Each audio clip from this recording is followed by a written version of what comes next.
तो hello everyone. आज के इस वीडियो में देखने वाले हैं जावा से रिलेटेड 50 वाइवा क्वेश्चन जो कि हमारे कॉलेज यूनिवर्सिटी एग्जाम के अंदर पूछे जा सकते हैं और इंटरव्यू में भी पूछे जा सकते हैं।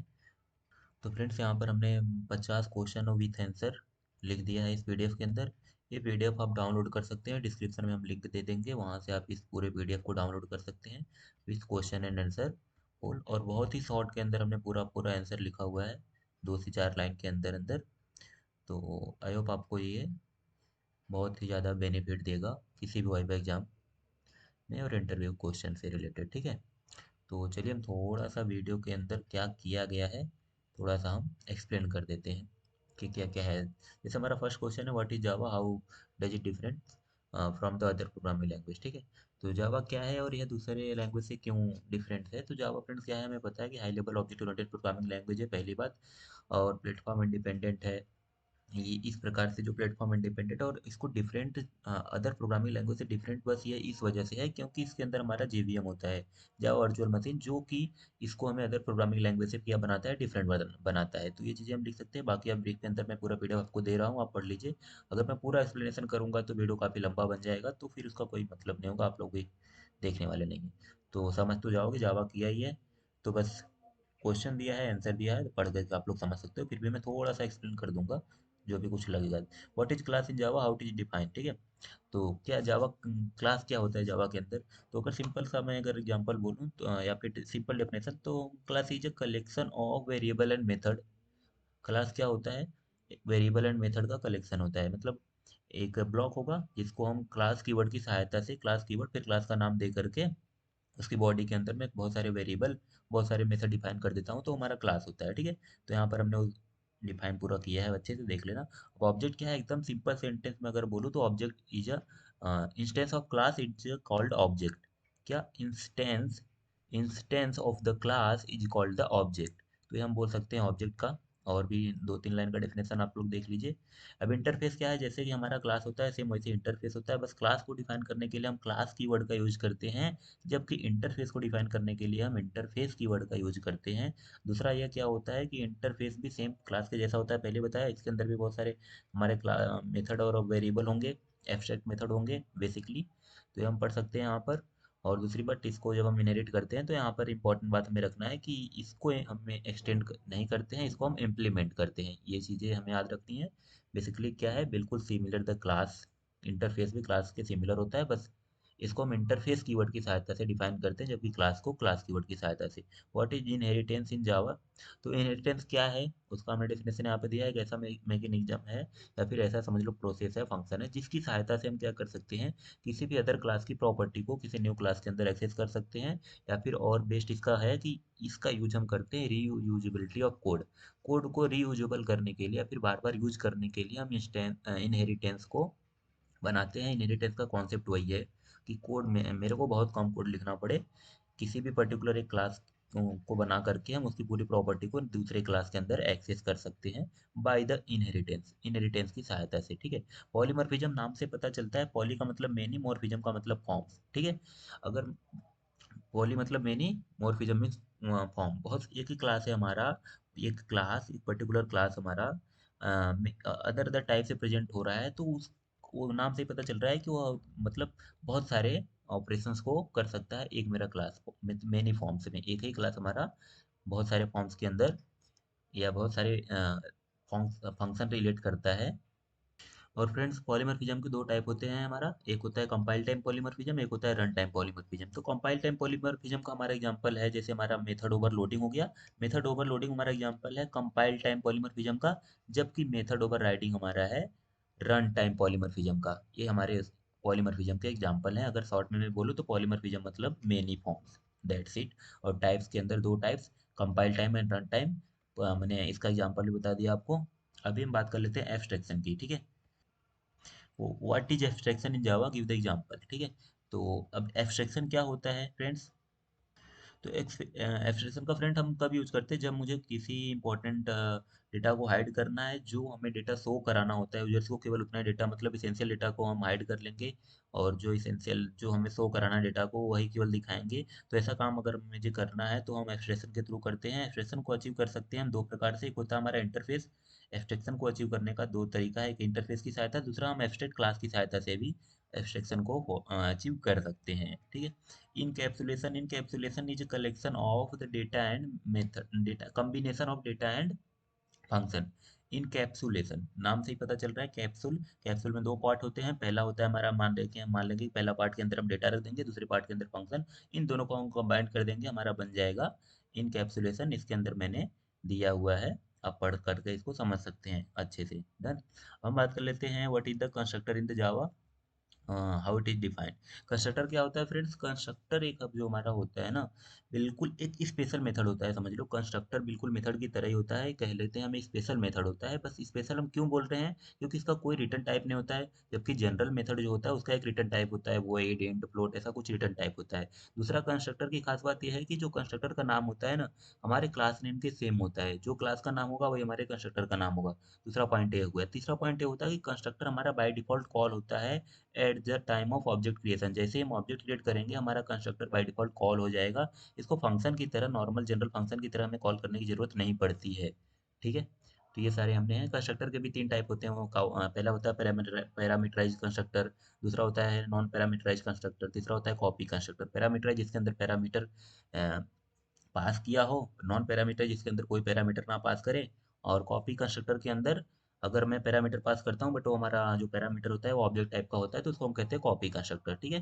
तो कंस्ट्रक्टर आई होप पता चला होगा आपको what is a method in ज।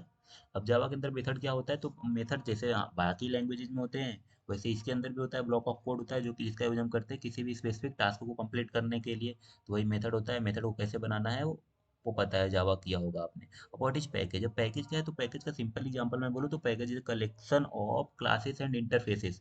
बहुत सारे क्लास, इंटरफेस, सब क्लास को एक ब्लॉक के अंदर मैं बंद कर देता हूँ, तो उसको हम कहते हैं पैकेज। ठीक है। और पैकेज को डिफाइन करने के लिए हमें पैकेज कीवर्ड की जरूरत पड़ती है। ठीक है। ये बात ध्यान रख लेना। दूसरा, स्टैटिक वेरिएबल क्या है?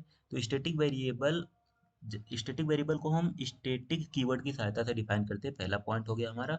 और स्टैटिक वेरिएबल जैसे हम क्रिएट कर सकते हैं वैसे स्टैटिक मेथड बना सकते हैं स्टैटिक का कीवर्ड की सहायता से, सेम वैसे स्टैटिक क्लास। तो स्टैटिक कीवर्ड अगर मैं वेरिएबल के आगे लगा देता हूँ तो उसको हम कहते हैं स्टैटिक वेरिएबल। स्टैटिक कीवर्ड को अगर मैं मेथड के आगे लगा देता हूँ तो उसको कहते हैं स्टैटिक मेथड। अगर स्टैटिक को क्लास के आगे लगा देता हूँ तो उसको हम कहते हैं स्टैटिक क्लास। ठीक है। तो और स्टैटिक वेरिएबल, अगर मैंने किसी भी क्लास के अंदर अगर स्टैटिक किसी वेरिएबल को स्टैटिक कर दिया है तो इसका मतलब है कि उस स्टैटिक वेरिएबल की वैल्यू फिक्स हो गई है। अब उसका चाहे जितना भी ऑब्जेक्ट आप बना लो उस पर्टिकुलर क्लास का, उस स्टैटिक वेरिएबल की वैल्यू फिक्स रहेगी। हर एक ऑब्जेक्ट के लिए उसका वैल्यू सेम होने वाला है। ठीक है। बस इतना ही डिफरेंट है। मतलब हम किसी भी पर्टिकुलर क्लास को बनाते हैं तो उसके बहुत सारे ऑब्जेक्ट बनाते हैं ना, तो हर एक ऑब्जेक्ट के लिए जो हमारा इंस्टेंस वेरिएबल होता है उसकी वैल्यू डिफरेंट डिफरेंट होती है। लेकिन जब हमारा instance variable as a static है तो वहाँ पर स्टेटिक वेरिएबल की वैल्यू सेम होती है हर एक ऑब्जेक्ट के लिए। ठीक है। बात तो ध्यान से समझो। ठीक है। टाइम नहीं है इसलिए मैं काफ़ी फास्ट चल रहा हूँ। ओके। अब इस प्रकार से हम स्टैटिक वेरिएबल को डिक्लेयर कर सकते हैं जैसा कि हमने बताया यहाँ पर। अब स्टैटिक मेथड में ऊपर ही बताया, किसी भी मेथड का अगर हमने स्टैटिक कीवर्ड लगा दिया तो उसको स्टैटिक मेथड कहेंगे हम। ठीक है।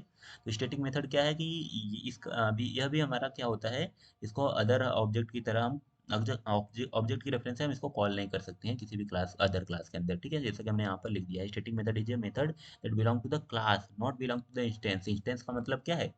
उसके ऑब्जेक्ट में बिलोंग नहीं करेगा, मतलब किसी भी ऑब्जेक्ट से की सहायता से हम उस स्टैटिक मेथड को कॉल नहीं कर सकते हैं। ठीक है।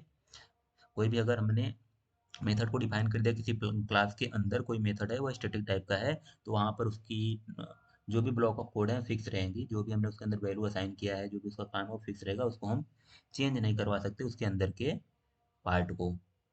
That's it. जैसे यहाँ पर हमने एक स्टैटिक मेथड का एग्जांपल दे दिया है। राइट। हम बात करें तो different between the static and non static. तो वही हमने जो स्टैटिक बताया, नॉन स्टैटिक अभी पहले हमने बताया, यहाँ पर लिखा है static method belong to the class can not be can be without called without any object. तो जो स्टैटिक मेथड होता है बिना ऑब्जेक्ट क्रिएट किए हुए कॉल कर किया जा सकता है। ठीक है। अगर मैं किसी भी क्लास के अंदर एक स्टैटिक मेथड को बनाया हूँ और उस क्लास का ऑब्जेक्ट नहीं बना रहा हूँ तो भी हम डायरेक्ट उसको स्टैटिक को मेथड को कॉल कर सकते हैं उस क्लास के अंदर से। और जबकि जो नॉन स्टैटिक होता है उसको हम नहीं कर सकते हैं विदाउट ऑब्जेक्ट। तो हमने लिखा है यहाँ पर non static method belong to the instance of the class. Instance का मतलब क्या होता है, ऑब्जेक्ट, हमने ऊपर ही बताया। और can only called by then object. तो जो हमारा नॉन स्टैटिक मेथड होता है केवल और केवल ऑब्जेक्ट की ही सहायता से कॉल होता है। ठीक है। What is the difference between the private protected public. तो ये सारे हमारे एक्सेस मॉडिफायर्स होते हैं। प्राइवेट का मतलब क्या होता है, अगर हमने किसी भी वेरिएबल को, मेथड को या क्लास को अगर आगे हमने उसको प्राइवेट लगा दिया है तो इसका मतलब उसका जो हमारा एक्सेस लेवल होता है केवल क्लास के अंदर होता है। किसी भी वेरिएबल को अगर मैंने प्राइवेट डिक्लेयर कर दिया है तो उसका एक्सेस लेवल केवल और केवल उस क्लास के अंदर होता है। प्रोटेक्टेड कर दिया हमने तो उस क्लास के बाहर भी होगा, क्लास के अंदर क्लास के बाहर, दोनों जगह होगा। और अगर हमने पब्लिक कर दिया है तो कहीं भी रहेगा, पैकेज के अंदर, पैकेज के बाहर, क्लास के अंदर, क्लास के बाहर, हम कहीं से भी उस पूरे प्रोग्राम में उस वेरिएबल को एक्सेस कर सकते हैं। ठीक है। तो ये होता है हमारा what is the exception in Java. Exception क्या होता है फ्रेंड्स। तो एक्सेप्शन को समझने के लिए फ्रेंड्स हमें थोड़ा ईरर समझना पड़ेगा, क्योंकि हमें हमें पता होना चाहिए कि हमारे जावा के अंदर तीन टाइप्स के ईरर होते हैं। पहला होता है हमारा सिंटैक्स ईरर, सेकंड होता है लॉजिकल ईरर, थर्ड होता है हमारा रन टाइम ईरर। तो रन टाइम ईरर को ही हम एक्सेप्शन कहते हैं। ठीक है। और एक्सेप्शन को हैंडल करने के लिए हम ट्राई एंड कैच ब्लॉक का यूज करते हैं। तो सिंपल अगर डेफिनेशन में बोलूँ एक्सेप्शन क्या है, तो exception is a run time error, that's it. अब हैंडल करने के लिए हम ट्राई एंड कैच ब्लॉक का यूज कर लेते हैं। And throw and throws keyword का यूज होता है। फाइनली फाइनली ब्लॉक का यूज होता है। थ्रोज एंड थ्रोज में भी डिफरेंट अगर आ सकता है। थ्रो क्या करता है, किसी भी एक्सेप्शन को थ्रो करता है। और थ्रोज क्या करता है कि वह किसी भी एक्सेप्शन को डिक्लेयर करने के लिए यूज होता है। थ्रो एक्सेप्शन को थ्रो कराने के लिए, थ्रोज एक्सेप्शन को डिक्लेयर करने के लिए। फाइनली ब्लॉक का काम होता है कि वह कोई किसी भी पर्टिकुलर कोड को अगर मुझे एग्जीक्यूट कराना ही कराना है ऑलवेज, हमारा एक्सेप्शन थ्रो हो या एक्सेप्शन थ्रो ना हो, तो वहां पर हम फाइनली ब्लॉक का यूज करते हैं। ठीक है। हमने यहाँ पर ट्राई एंड ब्लॉक का कैसे यूज करना है अभी हमने बता दिया एक्सेप्शन को हैंडल करने के लिए। ट्राई के अंदर मैं कुछ पर्टिकुलर अपना कोड लिखूंगा। अगर यह कोड एग्जीक्यूट हो जाता है तो ट्राई कैच वाला नहीं चलेगा। अगर हमारा ये ट्राई वाला ब्लॉक अगर एग्जीक्यूट नहीं होता है तो हमारा एक्सेप्शन एक कैच वाला ब्लॉक चलेगा। सिंपल सी बात है। इस प्रकार से हम ट्राई एंड कैचों को यूज करते हैं। क्या काम है, यहाँ से आप पढ़ सकते हैं क्यों यूज करते हैं। देखो, हैंडल द एक्सेप्शन, तो एक्सेप्शन को हैंडल करने के लिए ही हम ट्राई एंड कैच ब्लॉक का यूज करते हैं। सिंपल सी बात, खत्म होता है कहानी। फाइनली ब्लॉक, तो जब भी हम किसी भी पर्टिकुलर कोड को फाइनली ब्लॉक के अंदर लिखते हैं तो वह पर्टिकुलर कोड चलता ही चलता है, हमारा प्रोग्राम में एक्सेप्शन हो या ना हो। सिंपल सी बात ये है, अगर आएगा तो भी चलेगा, नहीं आएगा तो भी चलेगा। तो ये बात हो गई हमारी फाइनली ब्लॉक के लिए। What is an array in the Java. तो सिंपल जैसे हमारा अदर प्रोग्रामिंग लैंग्वेज में जावा का एक्सप्लेन करते हैं कि Java is a collection of similar data type, same वैसे ही हम यहाँ पर भी कह सकते हैं। टाइप्स ऑफ, सॉरी यार, array, array is collection of similar data type. और टाइप्स ऑफ एरे के अंदर आएंगे तो one dimension array, two dimension array, ऐसा हम टाइप्स बता सकते हैं एरे के अंदर। अब स्ट्रिंग क्या है, स्ट्रिंग जावा के अंदर क्या होता है, वैसे हमें डिफाइन करना है। तो string is Java sequence of the character. तो बहुत सारे कैरेक्टर या फिर कलेक्शन ऑफ कैरेक्टर, बहुत सारे कैरेक्टर के ग्रुप को ही हम क्या कहते हैं, स्ट्रिंग कहते हैं। जावा के अंदर जो स्ट्रिंग होता है एक ऑब्जेक्ट है। किसका ऑब्जेक्ट, हमारे स्ट्रिंग क्लास का। स्ट्रिंग क्लास में देखोगे आप तो हमारा यस कैपिटल है, स्ट्रिंग ऑब्जेक्ट में हमारा यस स्मॉल है, बस इतना डिफरेंट है। तो यही बताता है कि हमारा ऑब्जेक्ट है और ये हमारा क्लास है। तो स्ट्रिंग क्या है, एक ऑब्जेक्ट है हमारे स्ट्रिंग क्लास का। ठीक है, जिसका यूज हम करते हैं कोई भी स्ट्रिंग को डिक्लेयर करने के लिए। इस प्रकार से स्ट्रिंग का हमने ऑब्जेक्ट बना दिया और इसके अंदर हमने एक स्ट्रिंग रख दिया, इस प्रकार से। तो स्ट्रिंग क्या है पता हो गया, string is object of the string class which is used for the declare any string type data, that's it. तो what is the synchronization in Java, how is it use. तो व्हाट इज सिंक्रोनाइजेशन, सिंक्रोनाइजेशन क्या है friend, और हम क्यों इसका use करते हैं। तो सिंक्रोनाइजेशन एक कह लो या फिर सिंक्रोनाइज्ड ब्लॉक कह लो, इसके अंदर एक टेक्निक होता है जिसकी सहायता से हम क्या करते हैं ना, अपने थ्रेड को कंट्रोल करते हैं। हमारा थ्रेड, अब हमें पता होना चाहिए थ्रेड क्या है। तो मल्टीपल टास्किंग, हमारा जो जावा प्रोग्राम होता है, जावा की सहायता से हम अपने प्रोग्राम मल्टीपल टास्किंग या मल्टी प्रोग्रामिंग कह लो हम करते हैं थ्रेड की सहायता से। डन। तो अब वहां पर उसको कंट्रोल करने के लिए हम सिंक्रोनाइजेशन या फिर सिंक्रोनाइजेशन ब्लॉक या सिंक्रोनाइज्ड कीवर्ड का यूज करते हैं, दैट्स इट। और सिंक्रोनाइज का फ्रेंड मतलब हमने पढ़ा है, सिंक्रोनाइज का मतलब हमने पढ़ा है कि ब्लॉक कर देते सिंक्रोनाइज एंड असिंक्रोनाइज। जैसे मैंने एजिक्स का अगर मैं एग्जांपल दूं तो वहाँ पे असिंक्रोनाइज जावा स्क्रिप्ट था। यहाँ पर सिंक्रोनाइज का मतलब होता है किसी भी पर्टिकुलर कोड को ब्लॉक कर देगा। इसका मतलब वो है कि जब तक उस ब्लॉक का पूरा एग्जीक्यूशन नहीं हो जाता है, तब तक हम आगे वाले कोड को एग्जीक्यूट नहीं करते हैं। तो यहाँ पर हमने लिख दिया है सिंक्रोनाइजेशन इज टेक्निक, ऐसा टेक्निक है जो कि हम यूज करते हैं कंट्रोल द एक्सेस। किसका एक्सेस? जो हमारा शेयरेबल रिसोर्स होता है, या फिर हमारे जो कोई भी मल्टी थ्रेड है हमारा, बहुत सारे थ्रेड हमारे एक प्रोग्राम के अंदर काम कर रहे हैं, और वह एक ही रिसोर्स, दो चार हमारे थ्रेड हैं जो कि एक ही रिसोर्स के लिए रिक्वायर है उनको, कि वही रिसोर्स वही फाइल उन दोनों चारों को चाहिए। तो एक टाइम में तो वह रिसोर्स किसी एक ही को मिलेगा ना। तो इसके लिए वहाँ पर डेडलॉक ना हो या कॉन्करेंसी प्रॉब्लम ना हो, तो उसको हैंडल करने के लिए हम सिंक्रोनाइज ब्लॉक का यूज करते हैं। तो और क्यों यूज करते हैं सिंक्रोनाइज का, तो हम सिंपल एग्जांपल दे सकते हो कि कॉन्करेंसी प्रॉब्लम को हैंडल करने के लिए या फिर डेडलॉक को हैंडल करने के लिए समझ लो हम सिंक्रोनाइजेशन का यूज करते हैं, सिंक्रोनाइज्ड ब्लॉक का यूज करते हैं। डन। यहाँ पर अगर आप इसको पढ़ते हो तो ध्यान से आपको पूरा अच्छे से समझ में आ जाएगा कि इसका यूज हम क्यों करते हैं, ये ठीक है। वैसे बेसिकली मैंने समझा दिया है। टाइम फिर भी बहुत ज़्यादा लग रहा है यार। Okay, what is the difference between the wait and sleep? तो वेट एंड स्लीप दोनों ही हमारा एक मेथड है। किसका मेथड है? जो हमारा थ्रेड क्लास होता है ना, वेट एंड स्लीप, ये दोनों हमारे थ्रेड क्लास के ही क्या है, मेथड है, ठीक है। अब दोनों का अलग अलग यूज है। वेट का मतलब क्या है कि वेट का मतलब किसी भी पर्टिकुलर थ्रेड को अगर हमें वेट करवाना है कि जब तक मैं ना बोलूं तब तक तुम वेट करो, तो वहां पर हम वेट का यूज करते हैं। जबकि स्लीप का यूज हम करते हैं किसी भी पर्टिकुलर टाइम के लिए, 2 सेकंड, 4 सेकंड, 5 सेकंड के लिए उस थ्रेड को स्लिप करा दो कि रोक के रखो, तुम इतने सेकंड के बाद ही चलना, ठीक है। तो मेन डिफरेंट यही है। यहाँ पर वेट में क्या होता है कि जब तक मैं ना बोलूँ तब तक तुम रुके रहो, जब मैं कुछ बोलूँ कि हाँ मेरा काम हो गया अब तुम चलो, मल्टीपल थ्रेड होते हैं तो हर एक थ्रेड के प्रायोरिटी सेट करके हम बोलते हैं वहाँ पर, जब मैं बोलूँगा तब तुम चलना। बट स्लीप के अंदर अगर मैं बोल दूँ उस थ्रेड को पर थ्रेड डॉट स्लीप, तो वहाँ पर हमारा थ्रेड क्या करेगा, उस पर्टिकुलर टाइम के लिए स्लीप हो जाएगा। और बाकी आप यहाँ से पढ़ करके समझ सकते हैं। What is the JDBC in Java? तो जे मतलब यहाँ पर जावा, DB मतलब डेटाबेस, सी मतलब कनेक्टिविटी। तो जावा का डेटाबेस से कनेक्टिविटी करने के लिए हम JDBC का यूज करते हैं। सिंपल सी बात ये है, और अब यहाँ पर आप ब्रीफ थोड़ा सा पढ़ सकते हो, ठीक है। यहाँ पे मैंने बता दिया जावा database connectivity. What is the difference between the abstract class and interface? Abstract class और इंटरफेस के अंदर क्या डिफरेंट है? फर्स्ट डिफरेंट तो यही है कि इसको हम एब्स्ट्रैक्ट कीवर्ड की सहायता से रिप्रेजेंट करते हैं, डिफाइन करते हैं। इसको हम इंटरफेस कीवर्ड की सहायता से रिप्रेजेंट करते हैं। और इसमें सिमिलरिटी है कि दोनों का ही ऑब्जेक्ट हम क्रिएट नहीं कर सकते हैं। बाकी आप यहाँ से पढ़ करके इसको देख सकते हो। What is the stream in Java? तो फ्रेंड बेसिकली जावा के अंदर दो प्रकार की स्ट्रीम होती है। वो हमारा होता है कैरेक्टर स्ट्रीम, बाइट स्ट्रीम, दूसरा होता है हमारा कैरेक्टर स्ट्रीम। बाइट स्ट्रीम के अंदर हमारा होता है input output stream, and character stream के अंदर हमारे दो क्लास होते हैं, रीडर राइडर। तो उस फाइल हैंडलिंग के लिए और IO ऑपरेशंस के लिए भी हम इसका यूज करते हैं, जहाँ पर हमारा कलेक्शन होता है बहुत सारे ऑब्जेक्ट्स का। और ये इसका बेसिकली यूज हम करते हैं कि हम फिल्टरिंग कर सकते हैं, मैपिंग और रिड्यूसिंग, ये सारे ऑपरेशन को परफॉर्म करने के लिए हम स्ट्रीम का यूज कर लेते हैं, ठीक है। What is the difference between checked and unchecked exception? तो चेक्ड एंड अनचेक्ड एक्सेप्शन में क्या डिफरेंट है, यहाँ पर हमने एग्जाम्पल में दिया हुआ है, आप देख करके इसको क्लियर कर सकते हो।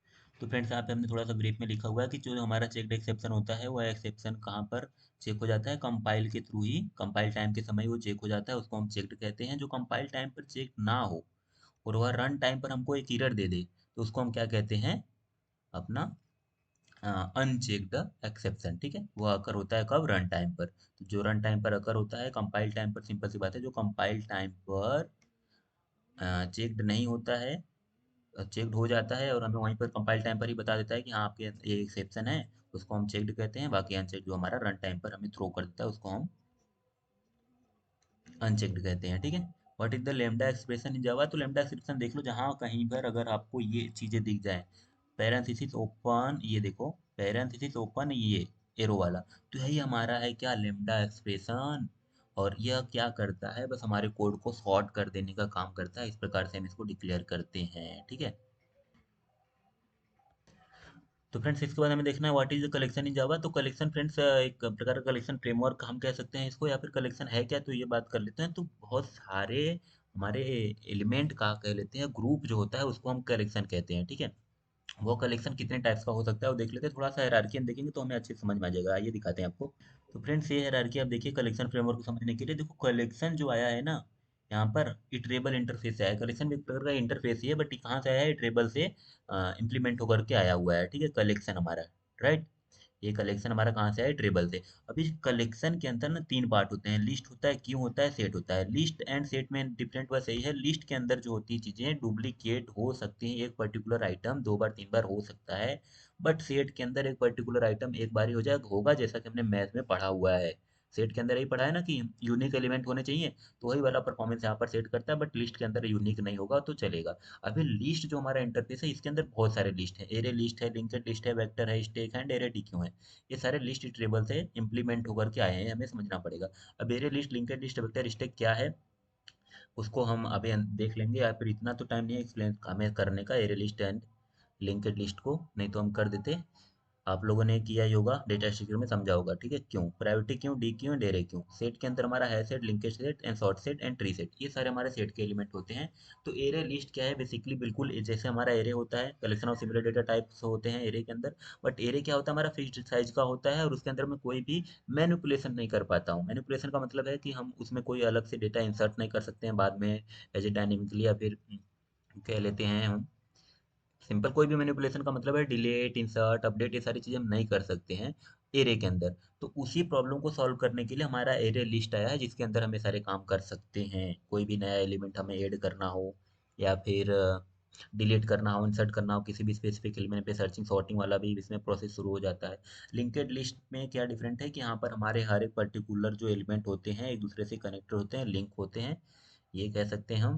Vector and stack, stack and queue आप लोगों ने जानते होंगे, स्टेक मतलब बहुत सारे प्लेट का कलेक्शन रख दो, एक प्लेट के ऊपर प्लेट के ऊपर प्लेट रख दो, तो स्टेक का एग्जांपल हो गया। क्यू का मतलब हो गया कि आप कहीं भी किसी भी लाइन में लगे हुए हो, तो वहां पर जैसे आप पेट्रोल भराने जाते हो तो पेट्रोल वाली लाइन में लग जाते हो, तो वह एक आपने क्यू को फॉलो कर रहे हो, क्यू डेटा स्ट्रक्चर को फॉलो कर रहे हो। इसका मतलब जो पहले आया है उसको पहले पेट्रोल मिलेगा, जो बाद में आएगा उसको बाद में। किसी भी लाइन में अगर आप बैंक की लाइन में लगते हो तो वहां पर भी जहाँ कहीं भी आप लाइन वाला प्रोसेस समझ रहे हो, वह क्यू को रिप्रेजेंट करता है। और स्टेक हमारा किसी भी प्लेट के ऊपर प्लेट के ऊपर प्लेट, या बुक के ऊपर बुक को रखे हुए, तो हमारा स्टेक को, स्टेक डेटा स्ट्रक्चर को फॉलो करता है।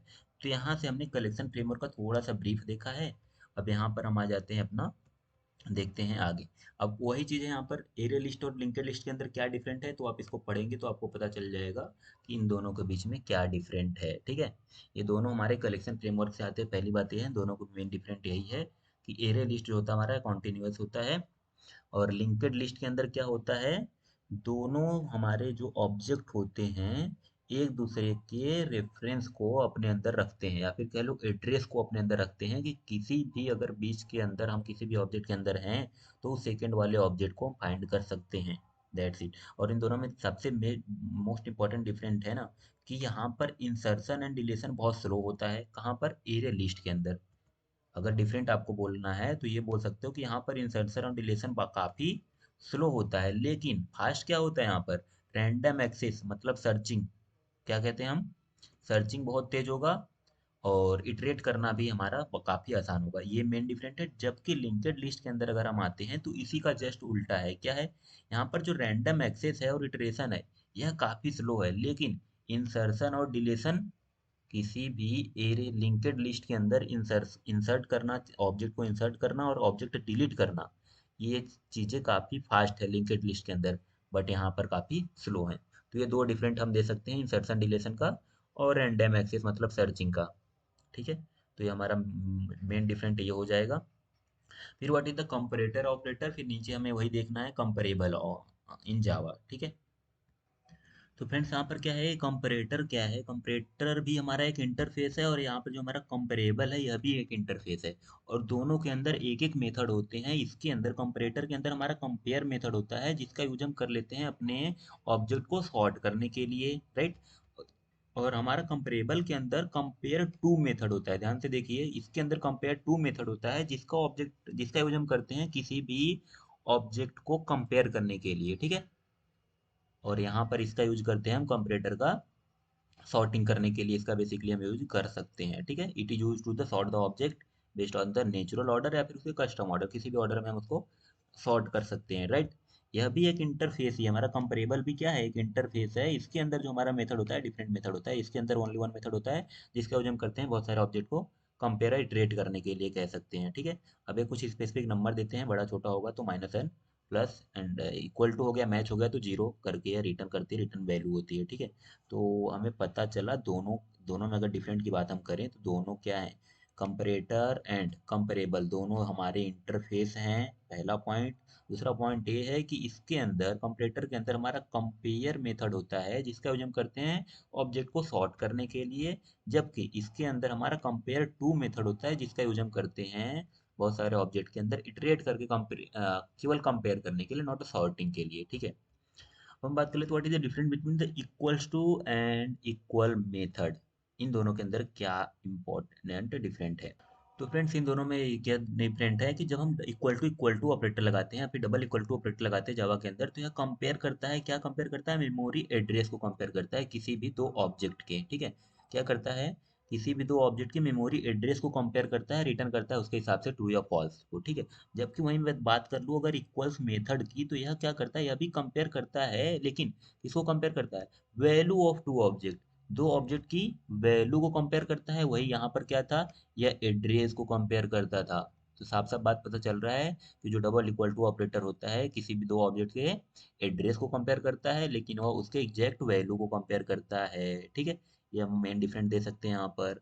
फिर अब हम देख लेते हैं फाइनल कीवर्ड क्या है। तो फाइनल कीवर्ड एक हमारा कीवर्ड है जिसको हम किसी भी वेरिएबल के आगे लगा देते हैं तो उसकी वैल्यू अनचेंजेबल हो जाती है, इम्यूटेबल हो जाती है। इसका मतलब है कि उसकी वैल्यू हम कभी चेंज नहीं कर सकते हैं, ठीक है। उसके बाद हमारा है ट्रांसिट कीवर्ड। यह क्या करता है फ्रेंड्स, फ्रेंड्स ट्रांसिट कीवर्ड क्या करता है, ये इंडिकेट करता है कि जब भी हमारा कि कोई भी वेरिएबल हमने बनाया हुआ है किसी भी क्लास के अंदर, और जब हम उसके ऑब्जेक्ट को सीरियलाइज्ड कर देते हैं, सीरियल में डाल देते हैं, तो वहाँ पर क्या होता है, variable should not be the serialised, that's it, okay. तो ये तो मोस्टली इंपॉर्टेंट नहीं लग रहा है कि आप फिर आएगा, ठीक है। वेलेटाइल कीवर्ड क्या है फ्रेंड्स, चलिए देख लेते हैं। तो यह क्या, ये जो फ्रेंड्स वोलेटाइल कीवर्ड क्या करता है, जैसे वोलेटाइल नॉन वोलेटाइल होता है, तो यहाँ पर हम क्या करते हैं, मॉडिफाइड कर सकते हैं किसी भी कीवर्ड वेरिएबल के आगे। अगर मैं कीवर्ड ए लगा देता हूँ तो हम क्या कर सकते हैं, उस वेरिएबल को क्या कर सकते हैं, मॉडिफाइड कर सकते हैं इजीली, ठीक है, किसी भी मल्टीपल थ्रेड्स के अंदर, दैट्स इट। फिर what is the enum, enum भी एक हमारे जावा के अंदर एक कीवर्ड होता है जिसका यूज हम करते हैं किसी भी कांस्टेंट वैल्यू को डिफाइन करने के लिए, या फिर कोई भी फिक्स्ड वैल्यू होती है तो उसको हम डिफाइन करने के लिए इनम का यूज करते हैं। जैसे हमने यहाँ पर डे ऑफ वीक की सहायता से हम एक इनम डिफाइन करना चाहते हैं, तो इसके आगे हम कीवर्ड लगा देंगे इनम, और उसके अंदर सारे के सारे अपने डे ऑफ वीक को कॉमा से सेपरेट करते हुए ब्लॉक में बंद कर देंगे। तो अब जहाँ कहीं भी हम डे ऑफ वीक को एक्सेस करेंगे तो वहाँ पर हमें ये सारी चीज़ें मिल जाएंगी, हम बहुत इजीली आसानी से एक्सेस कर सकते हैं, दैट्स इट। तो इनम का यूज आप कर सकते हैं, commonly limited the set of variable और पैरामीटर्स। तो इनम क्या करता है, आई होप आपको पता चल गया होगा, यहाँ पे पढ़ेंगे और पता चल जाएगा। ओहो वीडियो काफ़ी लंबी चली जा रही है। What is string builder in the Java. तो स्ट्रिंग बिल्डर जो होता है जावा के अंदर, यह भी हमारा जैसा हमारा स्ट्रिंग होता है सेम उसके जैसा ही होता है स्ट्रिंग, बट यहाँ पर डिफरेंट बस इतना ही है कि स्ट्रिंग हमारी होती है फिक्स होती है, बट स्ट्रिंग बिल्डर हमारा क्या होता है, मॉडिफाइबल होता है, मतलब समझ लो म्यूटेबल होता है।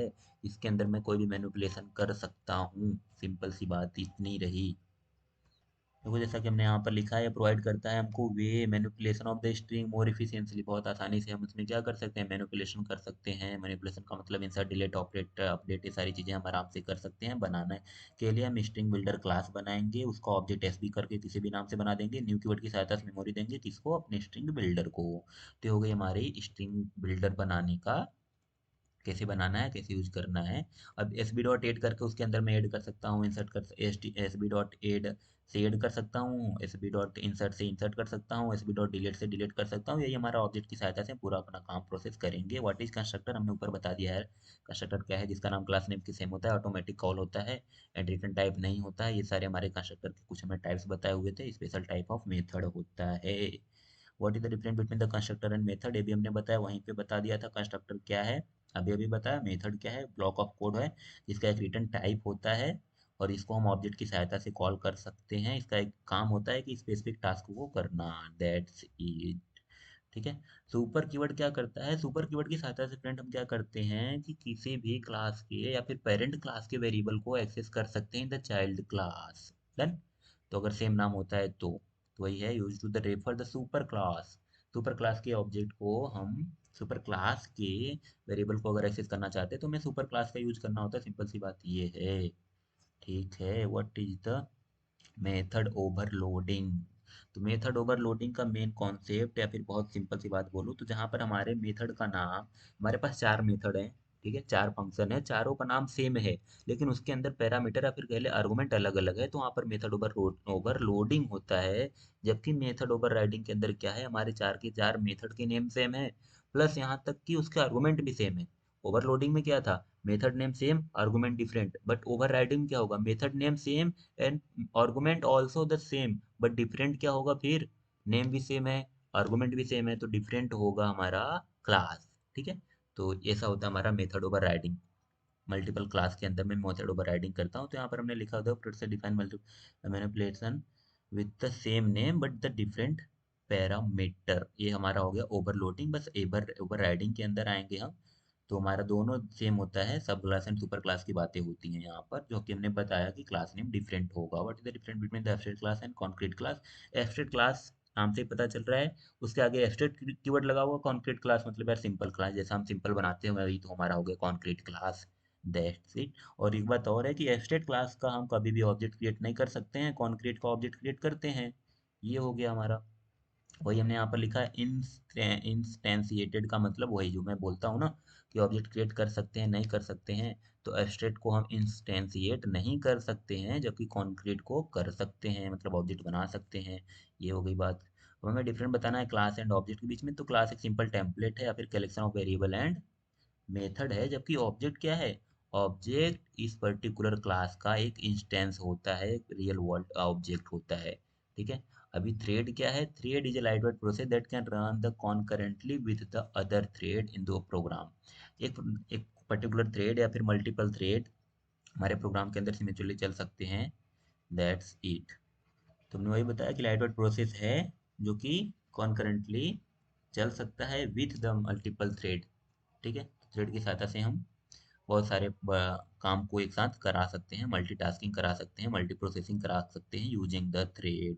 अभी डेडलॉक क्या है फ्रेंड्स, तो डेडलॉक कब अकर होता है, जब दो या दो से अधिक थ्रेड बैकएंड के अंदर हमारे प्रोसेस के अंदर ब्लॉक हो जाते हैं। ब्लॉक किसके लिए हो जाते हैं, वह वेट करने लगते हैं कि वह थ्रेड कंप्लीट होगा और कोई रिजल्ट देगा तब मैं चलूंगा, और वह जो है वह इसके ऊपर डिपेंड है, मतलब दो बनते हैं, दो एक दूसरे के ऊपर डिपेंड है। ठीक है, कि यह जब देगा तो मैं चलूंगा, फिर वो उसके ऊपर डिपेंड है कि वह जब देगा तो मैं चलूंगा, तो क्या होगा, डेडलॉक हो गया, दोनों वहीं पे रुक गए।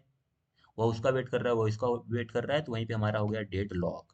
वही जब हमारे दो थ्रेड होते हैं, दोनों एक दूसरे का वेट करने लगते हैं कि वह जब रिजल्ट देगा तब मैं चलूंगा, तो उस सिचुएशन को ही हम कहते हैं डेडलॉक। ठीक है, टाइप्स ऑफ कंस्ट्रक्टर की अगर बात कर ले तो तीन प्रकार का हमारा कंस्ट्रक्टर है, हमने बात ऊपर किया था, डिफॉल्ट कंस्ट्रक्टर कह लो या फिर हमारा नॉन पैरामीटराइज्ड कंस्ट्रक्टर कह लो। एक हमारा पैरामीटराइज्ड कंस्ट्रक्टर, डिफॉल्ट के अंदर नॉन पैरामीटराइज्ड के अंदर पैरामीटर नहीं होता है, पैरामीटराइज्ड के अंदर पैरामीटर होता है, जबकि कॉपी कंस्ट्रक्टर के अंदर पैरामीटर होता है लेकिन ऑब्जेक्ट टाइप में, तो उसको हम कॉपी कंस्ट्रक्टर कहते हैं। लैंग पैकेज क्या है, तो जावा के अंदर लैंग पैकेज है हमारा, एक प्रकार का पैकेज होता है जिसके अंदर हमारे string, string builder, string buffer, ये सारे क्लास प्रोवाइड किए जाते हैं। गार्बेज कलेक्शन नाम की चीज़ें है, थ्रेडिंग है, एक्सेप्शन है, ये सब कुछ हमको कौन प्रोवाइड करता है, तो जावा डॉट लैंग पैकेज। ये जितने भी क्लासेस हैं, एक्सेप्शन है, थ्रेड है, कलेक्शन है, गार्बेज कलेक्शन, ये सारी चीज़ें, स्ट्रिंग, स्ट्रिंग बिल्डर, ये सब कुछ हमें कौन देता है, जावा डॉट लैंग पैकेज देता है, ये सारा काम करने के लिए। इसको हम इंपोर्ट करके अपने काम में सारे कर सकते हैं, जैसे हमने बात किया था स्ट्रिंग की, बात किया था बुलियन एक्सेप्शन, ये सारे काम।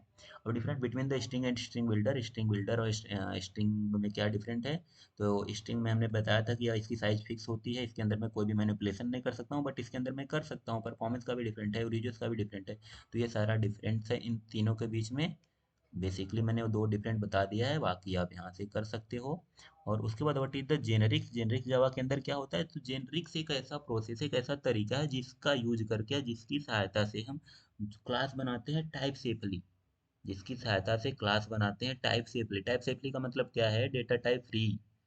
उस क्लास को हम किसी भी डेटा टाइप के साथ कॉल कर सकते हैं, डिफाइन कर सकते हैं। That's it. अब किसी भी डेटा टाइप का मतलब ये है कि अगर मैंने कोई भी क्लास बनाया, वो इंटीजर से भी चलेगा, स्ट्रिंग से भी चलेगा, बुलियन से भी चलेगा, फ्लोट से भी चलेगा, तो उसको हम कहते हैं जेनरिक। है वो जो हम काम करते हैं वो यूजिंग द जेनरिक्स कहते हैं। और जेनरिक्स को हम कैसे पता कर सकते हैं, तो जेनरिक्स में हमारे angular bracket open and close का एक सिंबल होता है, ठीक है, angular bracket open and close. तो उसकी सहायता से हम पता कर सकते हैं कि यहाँ पर हम जेनरिक यूज किए हुए हैं या जेनरिक को डिफाइन करने का। चलो हम एक तरीका बता दे रहा हूँ यहाँ पर। जैसे फ्रेंड्स यहाँ पर देखो, एक हमने जेनरिक का एग्जांपल दिया है। हमने क्या है, हमारा जेनरिक क्या है, क्लास बनाने का तरीका है। तो हमने यहाँ पर क्लास दिया, अपने क्लास का नाम दिया, और यहाँ पर सॉरी, हट यार, यहाँ पर हमने अपने क्लास का नाम दिया। क्लास के बाद मैंने यहाँ पर जेनरिक दे दिया। क्या दे दिया यहाँ पर हमने?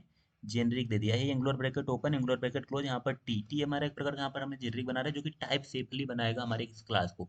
हम क्या कर रहे हैं, यहाँ पर प्राइवेट टाइप का एक टी टी डेटा टाइप का वेरिएबल बना रहे हैं आइटम। अब टी का मतलब है कोई पर्टिकुलर डेटा टाइप नहीं है, या टाइप सेफली है, मतलब किसी भी डेटा टाइप्स के साथ यह चलेगा, वह इंट हो, फ्लोट हो या कैरेक्टर हो। तो हमने यहाँ पर गेटर एंड सेटर मेथड बना दिया, पब्लिक वॉइड सेट आइटम।